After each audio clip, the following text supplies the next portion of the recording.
அனைவருக்கும் வணக்கம். நேற்றைய தினம் பாராளுமன்றத்தில் நம்முடைய மரியாதைக்குரிய பிரதமர் நரேந்திர மோடி அவர்களும் மாண்புமிகு மத்திய உள்துறை அமைச்சர் திரு அமித்ஷா அவர்களும் தொகுதி மறுவரையறை மற்றும் மகளிர் இடஒதுக்கீடு குறித்த சட்ட மசோதாவில் மிக தெளிவாக இந்த சட்ட மசோதாக்கள் தமிழகத்திற்கு தென் மாநிலங்களுக்கு இருக்கக்கூடிய எல்லா விதமான சலுகைகளையும் அப்படியே இருக்கப் போகிறது. அதே இடங்கள் பாராளுமன்ற தொகுதிகள் அதே விகிதாச்சாரத்தில் இருக்கும், இப்பொழுது இருக்கக்கூடிய விகிதாச்சாரத்தில் இருக்கும் என்பதை தெளிவுபட பேசியிருக்கிறார்கள். உதாரணத்திற்கு தமிழகத்தை பொறுத்தவரையில் இப்பொழுது இருக்கக்கூடிய 39 இடங்களிலிருந்து 59 இடங்களாக இந்த தொகுதி மறுவரையறை, அதாவது டீலிமிட்டேஷன் வந்த பிறகு மாறும். 20 இடங்கள் அதிகமாக தமிழகத்திற்கு கிடைக்கப் போகிறது என்றும், இப்பொழுது இருக்கக்கூடிய மொத்தமான பாராளுமன்ற இடங்களிலிருந்து 7.18 விழுக்காடிலிருந்து 7.23 விழுக்காடுகள் அதிகரிக்கும், குறையாது என்பதை தெளிவுபட சொல்லியிருக்கிறார்கள் நம்முடைய மாண்புமிகு உள்துறை அமைச்சர் அமித்ஷா அவர்கள். தொடர்ந்து சில மாதங்களாக அல்லது ஒரு வருடமாகவே தொடர்ந்து நம்முடைய திராவிட முன்னேற்ற கழகத்தினுடைய தலைவரும் தமிழக முதலமைச்சருமான மு.க. ஸ்டாலின் அவர்கள் மத்திய அரசு பாஜகவை வஞ்சிக்கப் போகிறது, இடங்கள் குறைந்துவிடும், அதனால் மக்கள் தொகை நாம் குறைத்ததனால நம்முடைய தொகுதிகள், நமக்கான பாராளுமன்ற தொகுதிகள் குறைந்துவிடும், மாநில உரிமைகள் இழந்துவிடும் என்றெல்லாம் தொடர்ந்து ஒரே பொய்யை பலமுறை பேசிக்கொண்டிருந்து அது உண்மையாகிவிடும் என்று நினைத்தார். இப்பொழுது அது மிகப்பெரிய பொய்யாகிவிட்டது என்பது வெளிச்சத்திற்கு வந்திருக்கிறது. நேற்றைய தினம் பாராளுமன்றத்தில் நம்முடைய மாண்புமிகு உள்துறை அமைச்சர் அமித்ஷா அவர்கள் பேசும் பொழுது இந்த 3 மசோதாக்கள், ஒன்று மகளிர் இடஒதுக்கீடு, இன்னொன்று 131வது சட்ட திருத்தம், அதே போல் தொகுதி மறுவரையறை, இவற்றையெல்லாம் தாக்கல் செய்கிற பொழுது பாரதிய ஜனதா கட்சியினுடைய தலைவர்களும் நம்முடைய பிரதமரும் மத்திய அமைச்சர் அமித்ஷா அவர்களும் திமுகவினுடைய உண்மையான முகத்தை, இதனால் வரை திராவிட முன்னேற்றக் கழகம் தொகுதி மறுவரையறை குறித்து பேசிக்கொண்டிருந்த அந்த பொய்களையெல்லாம் தவிடுபொடியாக்கி, எந்த அளவிற்கு திமுகவானது ஒரு பொய்யை கட்டவிழ்த்து விட்டதோடு மகளிர் இடஒதுக்கீட்டிற்கு எதிராக விளங்கி இருக்கிறது என்பதனை எங்களுடைய பாராளுமன்ற உறுப்பினர்கள் கூட திமுகவினுடைய முகமடியை கிழித்து எறிந்து விட்டார்கள். திரு மு.க. ஸ்டாலின் அவர்கள் கடந்த சில நாட்களாக பிரதமர் பேச வேண்டும், பிரதமர் சொல்ல வேண்டும், இதில் தென்னிந்தியாவிற்கு இடங்கள் குறையாது, தமிழகத்திற்கு இடங்கள் குறையாது, மத்திய அமைச்சர் சொல்ல வேண்டும் என்றெல்லாம் சொல்லிக் கொண்டிருந்தார்கள். நேற்றைய தினம் மிக தெளிவாக நம்முடைய பாரத பிரதமர் அவர்கள் பாரதிய ஜனதா கட்சியினுடைய நிலைப்பாட்டை, மத்திய அரசினுடைய நிலைப்பாட்டை மிக தெளிவாக எடுத்துரைத்தும் கூட இப்பொழுது வரை வாய் திறவாமல் இருக்கிறார் நம்முடைய முதலமைச்சர் திரு மு.க. ஸ்டாலின் அவர்கள். திமுக ஆட்சியில் நடக்கக்கூடிய ஊழல்கள், சட்ட ஒழுங்கு சீர்கேடு, பெண்களுக்கு எதிரான பாலியல் குற்றங்கள், வன்கொடுமைகள், இவற்றையெல்லாம் சமாளிக்க தெரியாமல், இவற்றையெல்லாம் தடுத்து நிறுத்த திராணி இல்லாமல், இவற்றை குற்றங்களை தடுப்பதற்கான நிர்வாகத்தை அளிக்காமல், மாநில உரிமைகளை பறிக்க பார்க்கிறது பாஜக என்கின்ற ஒரு மிகப்பெரிய தவறான கருத்துக்களை பரப்பி நம்முடைய தமிழக மக்களை குழப்பிக் கொண்டிருந்த அந்த நிலை மாறி இப்பொழுது தமிழகத்திற்கு 39லிருந்து 59ஆக உயர்கிறது என்கிற செய்தி வந்த பிறகு இந்த தொகுதி மறுவரையே வேண்டாம் என்று திமுக, காங்கிரஸ் கூட்டணி போன்றவர்களெல்லாம் சொல்வது மிக தெளிவாக திராவிட முன்னேற்றக் கழகம் பெண்களுக்கு எதிரான கட்சி என்பதை தெளிவுபடுத்தி இருக்கிறது. 850 சீட்டுகள் சுமார் வரக்கூடிய நம்முடைய பாராளுமன்றத்தில் இந்த நம்முடைய பங்கானது 39ஆக, அதாவது 7.23% வரப்போகிறது. இப்பொழுது இருக்கக்கூடிய 129 தென்னிந்தியாவிலிருந்து இருக்கக்கூடிய இடங்கள் 195ஆக அதிகரிக்கப் போகிறது என்பது ஒரு மகிழ்ச்சியான செய்தி. இதை நம்முடைய மரியாதைக்குரிய பிரதமர் அவர்களும் உள்துறை அமைச்சரும் சொன்ன பிறகும் கூட திரு மு.க. ஸ்டாலின் அவர்கள் இதை வரவேற்று தமிழகத்திற்கு அதிகமான இடங்கள் கிடைப்பது மகிழ்ச்சி என்று சொல்லாமல் இப்பொழுது திடீரென்று இந்த அடிப்படையில் இதனால் வரைக்கும் என்ன சொல்லிக்கிட்டு இருந்தாங்க, எப்படி செய்ய போகிறீர்கள், எவ்வளவு இடங்கள் அதிகமாகும் என்று கேட்டுக்கொண்டிருந்தார்கள். ஆனால் திடீரென்று தற்போது இல்லை இதை நாம் இருக்கக்கூடிய இடங்களிலிருந்தே கொடுக்கலாம் என்றெல்லாம் பேசுவது என்பது இந்த நாட்டினுடைய அரசியலமைப்பு சட்டத்தை கேலி கூத்தாக்கும் செயல், பாராளுமன்றத்தை கேலி கூத்தாக்கும் செயல், ஜனநாயகத்தை கேலி கூத்தாக்கும் செயலாகத்தான் நாம் பார்க்க வேண்டியிருக்கிறது.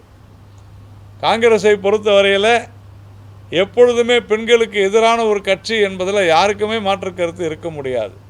எங்களுடைய மரியாதைக்குரிய முன்னாள் தலைவர், முன்னாள் துணை பிரதமர் திரு எல்.கே. அத்வானி அவர்கள் 2005 இதே போன்ற ஒரு நிலைமை ஏற்பட்ட பொழுது, அன்றைக்கு இருந்த திமுக அங்கம் வகித்த காங்கிரஸ் கூட்டணி ஆட்சி வந்த பொழுது நாங்கள் பெண்களுடைய இடஒதுக்கீட்டிற்கு முழு ஆதரவை அளிக்கிறோம் என்று உறுதிபட கூறினார். ஆனால் அந்த கூட்டணியில் இதை முன்வைத்த போது அந்த கூட்டணியில் ஏற்பட்ட குழப்பத்தினாலே காங்கிரஸ் அரசால் அன்று கொண்டு வர முடியவில்லை அல்லது அதற்கு மனம் இல்லை. அதைத்தான் இப்பொழுதும் தொடர்ந்து செய்து கொண்டிருக்கிறார்கள். பெண்கள் முன்னேற்றம் அடையக்கூடாது என்பதிலே மிக தெளிவாக இருக்கிறது திராவிட முன்னேற்றக் கழகம். அது அவர்களுடைய கட்சியிலேயே நாம் பார்த்து கொண்டிருக்கிறோம். அது குடும்ப கட்சியாக இருந்தாலும் கூட குடும்பத்திலே இருக்கக்கூடிய பெண்களை கூட முன்னேற்ற விடாமல் தன்னுடைய வாரிசாக தன்னுடைய மகனை கொண்டு வர வேண்டும் என்று விரும்புகிற ஒரு கட்சியாகத்தான் திமுக இருக்கிறது. இந்த விவகாரத்தை பொறுத்தவரையில் 2026 இந்த டீலிமிட்டேஷன் தொகுதி மறுவரையறை செய்யப்பட வேண்டும் என்று 2001 25 வருடங்களுக்கு முன்னாலே முடிவு செய்யப்பட்டது. அப்போ யார் இருந்தாங்க? மத்தியில் ஆட்சியில் திமுக அங்கம் வகித்த பாரதிய ஜனதா கட்சி ஆட்சி. அப்போ 2026 மாற்றுவோம் என்று ஒப்புக்கொண்டவர்கள் இப்பொழுது இல்லை நீங்கள் அடுத்த சென்சஸ் மக்கள் தொகை எடுத்த பிறகு இதை பார்த்து கொள்ளலாம் என்றால் நாம் 2034 வரைக்கும் தள்ளி போடலாம் என்கின்ற ஒரு சதித்திட்டத்தோடு திமுகவும் காங்கிரஸும் இதை எதிர்க்கிறது. அதாவது அவருடைய நோக்கம் பெண்களுக்கு இடஒதுக்கீடு வழங்கக்கூடாது என்பதுதான். அதனால் திரு மு.க. ஸ்டாலின் அவர்கள் தன்னுடைய நிலையை தெளிவுபடுத்த வேண்டும். தைரியம் இருந்தால் சொல்லுங்கள், பெண்களுக்கான இடஒதுக்கீட்டை நாங்கள் ஏற்றுக்கொள்ள முடியாது. தைரியம் இருந்தால் சொல்லுங்கள், இந்த தொகுதி மறுவரையறை நடக்கக்கூடாது என்று தைரியமாக சொல்லுங்கள். மக்கள் உங்களை பார்த்துக் கொள்வார்கள். இது தொடர்ந்து மக்களை குழப்பக்கூடிய செயல். வேண்டும் என்று இது மாநில உரிமைகளை பறிக்கிறது என்றெல்லாம் கதை கட்டி ஒரு பெரிய உலகமாக உருட்டி கொண்டே கடந்த ஒரு வருடமாக இருந்து இதை தேர்தலுக்கு ஒரு ஆதாயமாக எடுத்துக்கொள்ளலாம் என்று நினைத்து கொண்டு இப்படியெல்லாம் விளையாடி கொண்டிருந்தவர்கள் நேற்று நம்முடைய மரியாதைக்குரிய உள்துறை அமைச்சர் அமித்ஷா அவர்களுடைய பேச்சினாலே தடம் புரண்டு போயிருக்கிறார்கள் திமுகவினரும் காங்கிரஸாரும் என்றுதான். அதனால் அந்த கட்சியினர் தொடர்ந்து இதை ஏற்றுக்கொள்ள முடியாது என்றெல்லாம் வாதம் செய்து கொண்டிருக்கிறார்கள். அவர்கள் மக்கள் மத்தியிலே எக்ஸ்போஸ் ஆகிவிட்டார்கள். இது முழுக்க வன்மையாக கண்டிக்கத்தக்கது. திமுக பெண்களுக்கு எதிரான கட்சி என்பதை திமுகவினுடைய செயல்பாடுகள், அவர்களுடைய பாராளுமன்ற உறுப்பினருடைய செயல்பாடுகள், பாஜகவை பொறுத்தவரையில் வருகின்ற பாராளுமன்ற தேர்தலிலேயே 2029 பாராளுமன்ற தேர்தலில் பெண்கள் குறைந்தது 33 விழுக்காடு இடங்களிலே போட்டியிட வேண்டும் என்கின்ற ஒரு எதிர்பார்ப்போடு அதை நிறைவேற்ற வேண்டும் என்கின்ற ஒரு மிகப்பெரிய கொள்கையோடு இந்த சட்ட மசோதாவை நாம் தாக்கல் செய்திருக்கிறோம். இது குறித்து நேற்றும் இன்றும் தொடர்ந்து விவாதங்கள் நடைபெற்று வருகின்றன. திமுகவும் காங்கிரஸும் என்ன செய்ய போகிறார்கள், எப்படி வாக்களிக்கப் போகிறார்கள், எப்படியெல்லாம் இந்த நாட்டு பெண்களை முன்னேற விடாமல் திமுகவும் காங்கிரஸும் இத்தனை நாட்களாக, இத்தனை ஆண்டுகளாக செய்து கொண்டிருந்தது என்பதையெல்லாம் இன்றைக்கு வெளிச்சத்திற்கு வந்துவிடும். வேறு ஏதாவது உங்களுக்கு கேட்கணும்னா சொல்லுங்கள், நான் பேசுகிறேன். திமுக ஒரு பிரிவினைவாதத்தை முன்னெடுக்கிற கட்சி என்பதில் யாருக்குமே மாற்று கருத்து இருக்க முடியாது. 2019 தேர்தலில் திரு மு.க. ஸ்டாலின் அவர்கள் கூட தெளிவாக தான் சொன்னார். மீண்டும் திராவிட நாடு என்கிற கோரிக்கை எழுவதற்கான வாய்ப்பு இருக்கிறதுன்னு சொன்னாரா இல்லையா? அப்போது என்னவென்று தெரியாமலேயே நம்முடைய பிரதமர் தென் மாநிலங்களுக்கான, தமிழகத்திற்கான தொகுதி எண்ணிக்கைகள் குறையாது என்ற வாக்குறுதி அளிக்க வேண்டும் என்று சொன்னார்கள். குறையாது என்று சொன்னோம், அதையும் கேட்கவில்லை. எத்தனை இடங்கள் வரும் என்று சொல்ல வேண்டும் என்று சொன்னார் மு.க. ஸ்டாலின் அவர்கள். இதோ 20 இடங்கள் அதிகமாக இருக்கிறது என்று சொல்லிவிட்டாகிவிட்டது. அப்போ என்ன சொல்லணும்? சரி, ஏற்றுக்கொள்கிறோம், மகிழ்ச்சி, சொல்லணுமா வேண்டாமா? அதை சொல்லாமல் மீண்டும் மீண்டும் அதை குழப்பி உழப்பி ஒரு உருட்டி இதைத்தான் தொடர்ந்து செய்து கொண்டிருக்கிறார். அப்போ என்ன உங்கள் நோக்கம் என்ன? உங்களுடைய நோக்கம் என்னவென்றால் மகளிருக்கு இடஒதுக்கீடு கிடைக்கக்கூடாது, திமுக பெண்களுக்கு எதிரான கட்சி, திமுகவினுடைய ஆட்சியில் நடைபெற்ற ஊழல்கள், முறைகேடுகள், கற்பழிப்புகள், கொலைகள் இவைகளையெல்லாம் மூடி மறைத்து விட்டு மக்கள் அதனால் அதிருப்தியிலே இருக்கிறார் என்பதை புரிந்து கொண்டு மாநில உரிமை என்கின்ற ஒரு பெரிய பிரச்சனையை பூதாகரமாக உருவாக்கி கருப்பு கொடியை ஏற்றி மிக தெளிவாக சொன்னார் நம்முடைய பாரத பிரதமர். ஒரு நல்ல காரியம் நடக்கும் பொழுது திருஷ்டி பரிகாரம்னு நம்ம கலாச்சாரத்தில் சொல்லுவாங்க, அந்த மாதிரி கருப்பு கொடி ஏற்றினார், அதனால் பரவாயில்ல அப்படின்னு. அந்த அளவிற்கு திமுக உண்மையிலேயே அவர்களே வெளிக்கொணர்ந்து விட்டார் என்று தான் சொல்ல வேண்டும். திரு ஆர் ராசா அவர்களை பொறுத்தவரையில் தேச பிரிவினைவாதம், மத ரீதியான பிரிவினைவாதம், இப்படி தொடர்ந்து ஆர் ராசா அவர்கள் நாம் பார்த்து கொண்டு தான், கட்சிக்குள்ளேயே பிரிவினைவாதம், இதையெல்லாம் ஆர் ராசா செய்து கொண்டு தான் இருக்கிறார். அவரை பொறுத்தவரையில் இந்த தேசம் நன்றாக இருக்கக்கூடாது, திமுகவை பொறுத்தவரையில் நாடு ஒற்றுமையாக இருக்கக்கூடாது. நான் கார்கில் போகிறதுக்கு பணம் எல்லோரும் தான் பணம் கொடுத்தாங்க, இவங்க மட்டும்தான் பணம் கொடுத்தாங்களா? அது எந்த அரசாங்க மக்கள் கொடுத்துருக்கிறார்கள்? எங்கே இவங்க வீட்டில் இருந்து கொடுத்தாங்களா? மக்களுடைய பணம் மக்கள் கொடுத்திருக்கிறார்கள். உங்களுடைய கடமை அது. இந்தியா என்கின்ற ஒரு மாநிலம் தன்னுடைய நிர்வாக வசதிக்காக மாநிலங்களை உருவாக்கி இருக்கிறது. இதுதான் கான்ஸ்டியூஷன். நீங்கள் அதற்கு உட்பட்டு தான் நடக்கணும். நமக்கு உரிமை இருக்குது. நாங்கள் அதைத்தான் சொன்னோம். ஒரே ஒரு இடம் குறைவாக கிடைத்தால் கூட நாங்கள் போராடுவோம் என்று சொன்னோம். பாரதிய ஜனதா கட்சி நேற்றைய முன்தினம் கூட நடைபெற்ற ஒரு விவாதத்தில் சொன்னேன், ஒரு இடம் குறைவாக இருந்தாலும் கூட நான் போராடுவேன் என்று நான் சொன்னதற்கு காரணம் எங்களுடைய கட்சியினுடைய நிலைப்பாடு. கடந்த 30 வருடங்களாக இந்த விவகாரத்தில் மகளிர் இடஒதுக்கீடாக இருந்தாலும் சரி, தொகுதி மறுவரையாக இருந்தாலும் சரி, மிக தெளிவான ஒரே நிலைப்பாடு. அந்த நிலைப்பாட்டிலிருந்து பாரதிய ஜனதா கட்சி எப்பொழுதுமே மாறியதில்லை. ஆனால் மாறாக காங்கிரஸோ திமுகவோ என்ன சொன்னாங்க? எவ்வளோ இடங்கள்னு சொல்லுங்கள், எவ்வளோ இடங்கள்னு சொல்லுங்கள் அப்படின்னு சொன்னாங்களா இல்லையா? உத்தரப்பிரதேசம் 170,000, திமுகவிற்கு இது தமிழ்நாட்டிற்கு இவ்வளோ குறைந்து போய்விடும் என்று சொன்னார்கள். ஆனால் இப்பொழுது நாம் எதிர்பார்த்ததை விட தமிழகத்திற்கு அதிகமாக கிடைக்கக்கூடிய ஒரு வாய்ப்பு இருக்கிறது. 2034 வரைக்கும் எதுக்காக ஒரு சட்டம் உருவாகிவிட்டது, ஒரு மசோதா சட்டமாகிவிட்டது, சட்டம் 3 வருடங்கள் ஆகிவிட்டன. எதுக்காக 2034 வரைக்கும் மகளிர் வந்து காத்திருக்க வேண்டும் என்பதுதான் கேள்வி.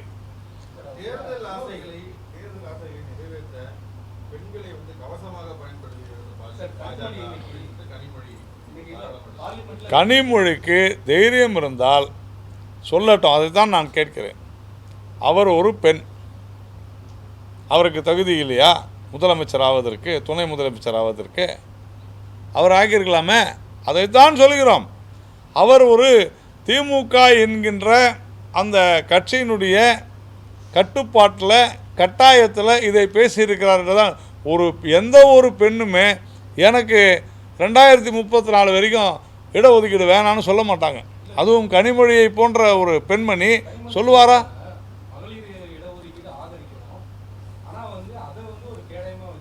என்ன கேடயமாக வச்சாங்க? அதுதான் கேட்குறேன். என்ன கேடயமாக என்ன வச்சாங்க? என்ன எப்படி சொல்கிறீங்க?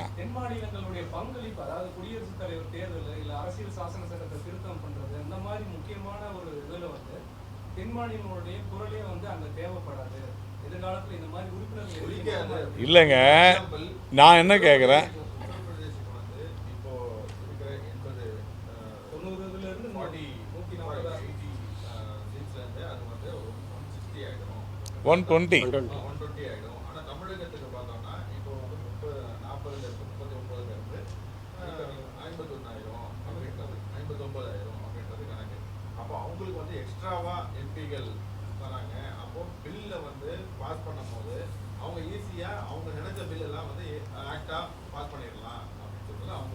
இதே திமுகவினுடைய அறிக்கைகள் அதான் சொன்னேன், எடுத்து பாருங்கள் அவங்க என்ன சொல்லியிருக்கிறாங்க முன்னால்.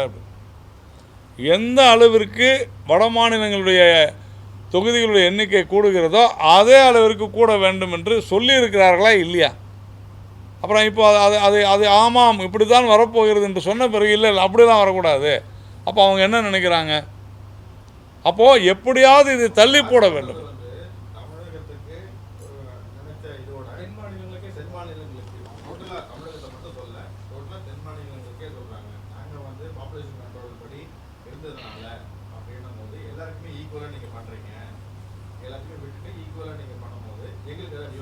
இப்போ பாப்புலேஷன் இப்போ வந்து மக்கள் தொகை அடிப்படையிலே இல்லையே, அதுதான் இப்போ இதுலேருந்து வரும்போதே மக்கள் தொகை அடிப்படையில் பண்ணலையே. 50% அப்படின்னு சொன்னாக்க எங்கே மக்கள் தொகை அடிப்படை வருது?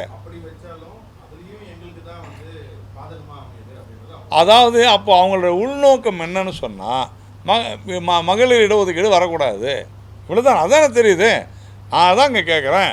நீங்கள் முதல்ல என்ன கேட்டீங்க? பிரதமர் பேச வேண்டும் பேச வேண்டும் பேச வேண்டும்னு சொன்னாங்க. பிரதமர் பேசினார். என்ன பேசினார்?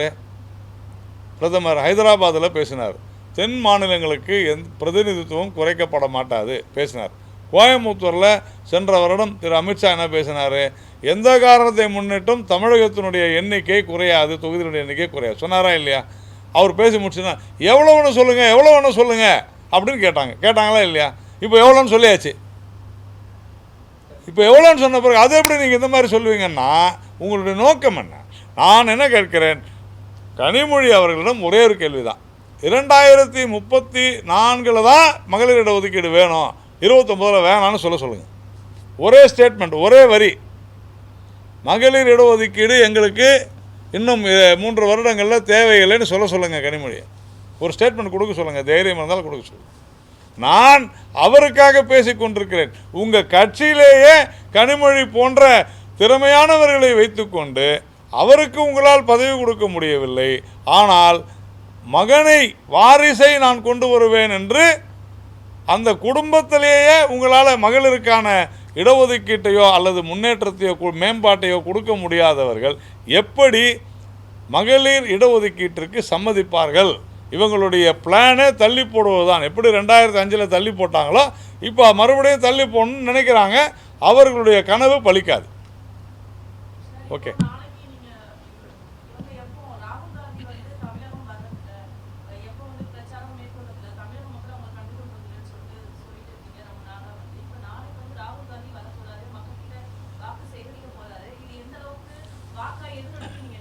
நல்ல வாக்கு கிடைக்கும். ராகுல் காந்தி எங்கெல்லாம் சென்றிருக்கிறாரோ அங்கெல்லாம் காங்கிரஸுக்கு எதிரான வாக்குகள் வந்திருக்கிறது, பாஜகவிற்கு வந்திருக்கிறது. ராகுல் வந்துவிட்டு போனால் தேசிய ஜனநாயக கூட்டணியினுடைய வெற்றி வாய்ப்புகள் மேலும் பிரகாசமாகும். இன்னும் அதிக வாக்குகள் எங்களுக்கு வரும் என்பதில் எங்களுக்கு மாற்று கருத்தே கிடையாது. யாருக்குமே மாற்று கருத்து இல்லை.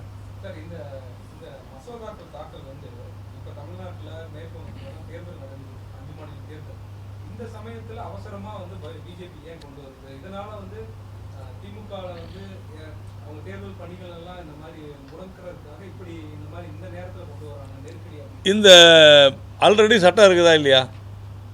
மகளிர் சட்டம் ஆல்ரெடி இருக்குதா இல்லையா? இடஒதுக்கீட்டுக்கு இருக்குது. அதே மாதிரி தேர்தல் தொகுதிகளுக்கான மறுவரையறை, அது என்ன, டீலிமிட்டேஷன் ஆக்ட் இருக்குதா இல்லையா? இருக்குது. இப்போ இதில் நாம் கொண்டு வரக்கூடிய விஷயம் என்ன, சென்சஸ் இப்போ ஸ்டார்ட் பண்ண போகிறாங்க இல்லையா? ஸோ இதனால் இந்த நேரத்தில் தான் இது செய்யணும். அந்த நேரத்தில் தேர்தல் வருது. தேர்தலை நிறுத்த முடியுமா? முடியாது. இந்த நாட்டில் தேர்தல்கள் என்பது 6 மாதங்களுக்கு ஒரு முறை வந்து கொண்டே இருக்கிறது. இந்த பிரச்சனை அடுத்த வருடம் என்ன ஆகும்? இது இன்னொரு 6 மாதம் கழிச்சு வச்சா என்ன ஆகும்? உத்தரப்பிரதேசத்துலேருந்து கேட்பாங்க, இப்போ ஏங்க செய்கிறீங்கன்னு கேட்பாங்களா இல்லையா? அப்பயும் இதே யார் இந்த வாய் கொண்டு பேசுகிற அதே வாய் தான் கேட்கும். ஏன் உத்தரப்பிரதேச தேர்தல் நடக்கும் பொழுது இந்த விவகாரத்தை, இந்த சட்டத்தை, இந்த மசோதாவை கொண்டு வர வேண்டும்? நாட்டில் 6 மாதத்துக்கு முன்னாடி தேர்தல் வந்துக்கிட்டே இருக்குது. அதனால தான் சொல்கிறோம், ஒரே நாடு ஒரே தேர்தல் கொண்டு வாங்க. அதை சொல்லுங்கள். தேர்தலை காண்பித்து கனிமொழி அவர்களோ ஸ்டாலின் அவர்களோ பேசுவார்களே இருந்தால் அதற்கு என்ன அல்டர்னேட்டிவு, மாற்று ஏற்பாடு என்ன? தேர்தலை 6 மாதத்துக்கு முன்னாடி வேணாங்க, ஒரே நேரத்தில் தேர்தல் வைங்க சொல்லுங்கள். அது ஏற்றுக்கொள்கிறார்களா? அப்புறமா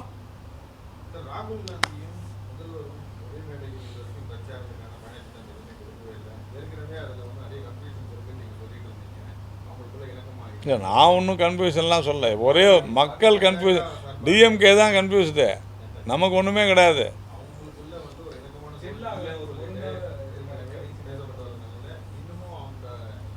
இல்லை, உறுதியாக அது சோடாங்கர் ஆகட்டும், அந்த மாணிக்கம் தாகூர் ஆகட்டும், அல்லது ஜோதிமணி, எல்லாவற்றையும் விட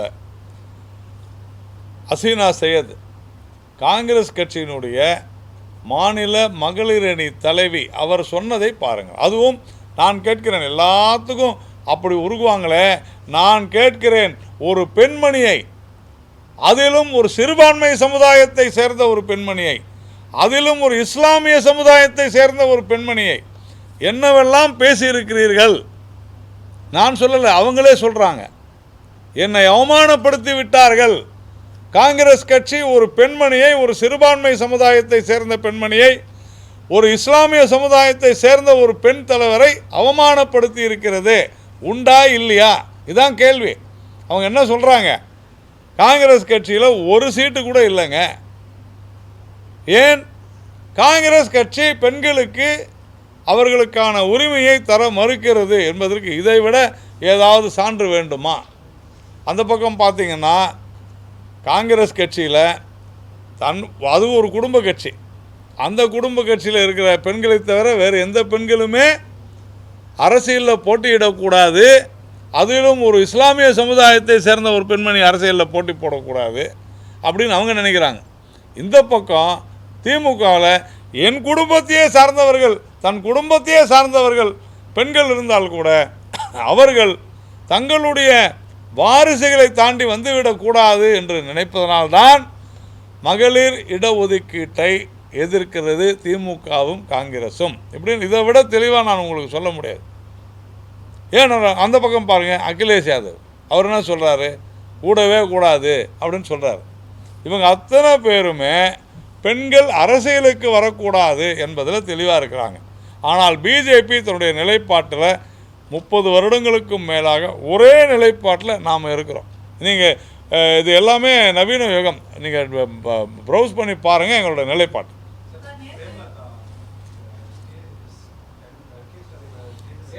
இதை விட நான் என்ன சொல்கிறேன், பிரேமலதா விஜயகாந்த் பேசியதை விட ஒரு சான்று தமிழகத்தினுடைய சட்ட ஒழுங்கு சீர்கேடு, ஒரு பெண்களுக்கு எதிரான பாலியல் குற்றங்கள் என்பது, அதுவும் பிரேமலதா அவர்கள் சொன்னது எப்படி இருக்கு பாருங்கள்.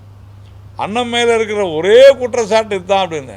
ஒரே குற்றச்சாட்டு இல்லைங்க, அதுதான் மிகப்பெரிய குற்றச்சாட்டை. அந்த அந்த கூட்டணி கட்சியை சார்ந்த பிரேமலதா மனசாட்சின்னு ஒன்று இருக்குது இல்லைங்க.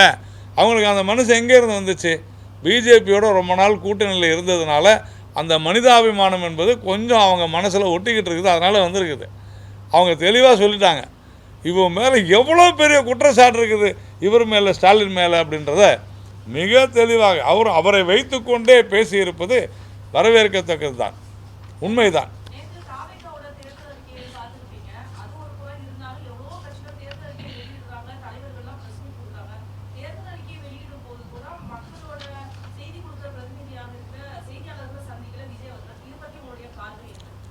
என்னை பொறுத்தவரையில் அந்த தேர்தல் அறிக்கையெல்லாம் நாம் ஒரு பொருட்டாக எடுத்துக்கொள்ள வேண்டாம் என்று நான் நினைக்கிறேன். ஏனென்றால் விஜய் மற்றும் அவருடைய கட்சியினர் யாருமே பிரச்சாரத்தில் கூட இல்லை.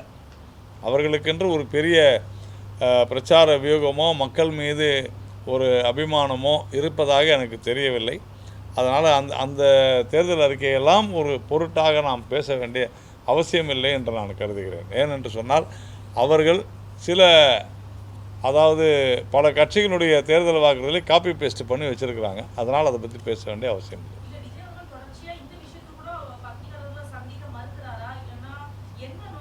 கேள்வி கேட்டால் பதில் சொல்லணும், அதுக்கு பயப்படுவாங்க. அவருக்கு அரசியல் புரிதல் இல்லை என்று தான் நான் நினைக்கிறேன். இல்லை என்று சொன்னால் திமுக சொன்ன அதே விஷயத்தை இந்த தொகுதி மறுவரையறை அல்லது மகளிருடைய இடஒதுக்கீட்டை பற்றி பேசுவாங்களா? அவரும் அதே நிலைப்பாட்டில் தான் பேசுகிறாரு. இதை விட இதிலிருந்து ஒரே ஒரு விஷயந்தான் என்ன புரியுதுன்னா, விஜய்க்கு அரசியல் தெரியவில்லை என்பதாகத்தான் நான் பார்க்கிறேன். இல்லை, நான் அவரை எப்படி வேணால் ஃபாலோ பண்ணுறேன். நான் தான் சொல்கிறேன், ஐ இக்னோர் மிஸ்டர் விஜய், அவ்வளோதான். ஏனென்று சொன்னால் அவர் இந்த தேர்தலில் அவர் போட்டியில் இல்லைன்னு தான் நான் நினைக்கிறேன். இல்லைங்க, அது நீங்கள் சமூக ஊடகங்களில் அவருடைய கருத்து, அதாவது பிரேமலதா விஜயகாந்த் அவர்கள் முதலமைச்சரை வைத்து கொண்டு பேசியது என்பது அதான் நான் உங்களுக்கு சொன்னேன். அவர் உண்மையை யாராலுமே மறைக்க முடியாது. காட்டாற்று வெள்ளத்தை அடக்க முடியுமா? உண்மையை அடக்க முடியுமா? உண்மையை சொல்லிட்டாங்க. அப்புறம் இன்னைக்கு கூட நான் படித்தேன், ஏதோ கேட்டதுக்கு நான் ஏதோ நினச்சி பேசினேன், ஆனால் உண்மை வெளியே வந்துச்சுன்னு சொல்கிறாங்க போல தெரியுது. அந்த மாதிரி ஏதோ ஒன்று படித்தேன் நான்.